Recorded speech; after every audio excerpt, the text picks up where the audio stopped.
करवा चौथ की कथा। आइए पढ़ते हैं करवा चौथ की कहानी। बहुत समय पहले की बात है। एक साहूकार के 7 बेटे और उनकी एक बहन करवा थी। सभी 7 भाई अपनी बहन से बहुत प्यार करते थे, यहाँ तक कि वे पहले उसे खाना खिलाते और बाद में स्वयं खाते थे। एक बार उनकी बहन ससुराल से मायके आई हुई थी।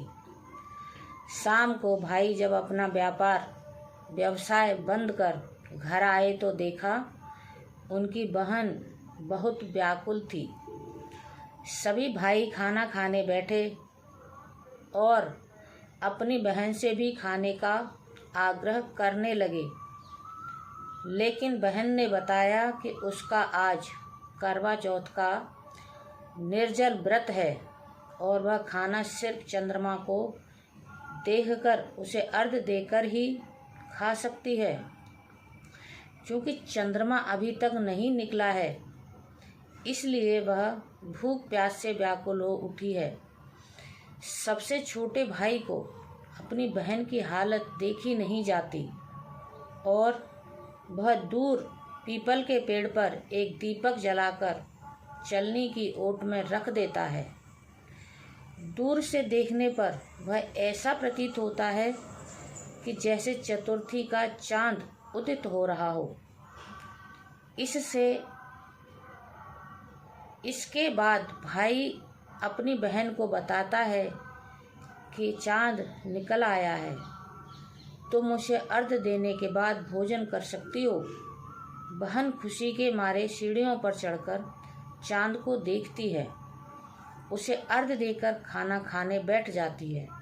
वह पहला टुकड़ा मुंह में डालती है तो उसे छींक आ जाती है, दूसरा टुकड़ा डालती है तो उसमें बाल निकल आता है और जैसे ही तीसरा टुकड़ा मुंह में डालने की कोशिश करती है तो उसके पति की मृत्यु का समाचार उसे मिलता है।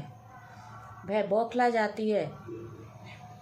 उसकी भाभी उसे सच्चाई से अवगत कराती हैं कि उसके साथ ऐसा क्यों हुआ। करवा चौथ का व्रत गलत तरीके से टूटने के कारण देवता उससे नाराज हो गए हैं और उन्होंने ऐसा किया है।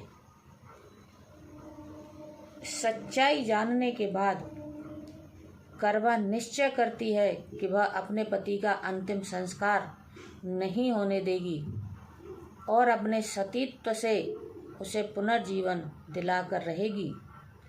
वह पूरे 1 साल तक अपने पति के सबके पास बैठी रहती है, उसकी देखभाल करती है, उसके ऊपर उगने वाली सुईनुमा घास को वह एकत्रित करती जाती है।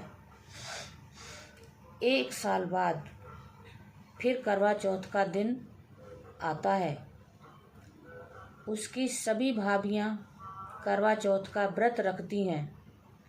जब भाभियाँ उससे आशीर्वाद लेने आती हैं तो वह प्रत्येक भाभी से यम सुई ले लो, पिए सुई दे दो, मुझे भी अपनी जैसी सुहागन बना दो, ऐसा आग्रह करती हैं। लेकिन हर बार भाभी उसे अगली भाभी से आग्रह करने को कहकर चली जाती है। इस प्रकार जब 6 नंबर की भाभी आती है तो करवा उससे भी यही बात दोहराती है। यह भाभी उसे बताती है क्योंकि सबसे छोटे भाई की वजह से उसका व्रत टूटा था, अतः उसकी पत्नी में ही शक्ति है कि वह तुम्हारे पति को दोबारा जीवित कर सकती है। इसलिए जब वह आए तो तुम उसे पकड़ लेना और जब तक वह तुम्हारे पति को जिंदा न कर दे उसे नहीं छोड़ना। ऐसा कहकर वह चली जाती है। सबसे अंत में छोटी भाभी आती है।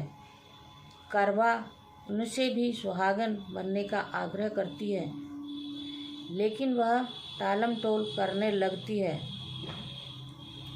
इसे देख करवा उन्हें जोर से पकड़ लेती है और अपने सुहाग को जिंदा करने के लिए कहती है, भाभी उससे छुड़ाने के लिए नोचती है, कसोटती है, लेकिन करवा नहीं छोड़ती है। अंत में उसकी तपस्या को देख भाभी पसीज जाती है और अपनी छोटी उंगली को चीरकर उसमें से अमृत उसके पति के मुख में डाल देती है। करवा का पति तुरंत श्री गणेश कहता हुआ उठ बैठता है। इस प्रकार प्रभु कृपा से उसकी छोटी भाभी के माध्यम से करवा को अपना सुहाग वापस मिल जाता है। हे श्री गणेश, माँ गौरी, जिस प्रकार करवा को चिर सुहागन का वरदान आपसे मिला है, वैसा ही सब सुहागनों को मिले। जय श्री राम। हर हर महादेव।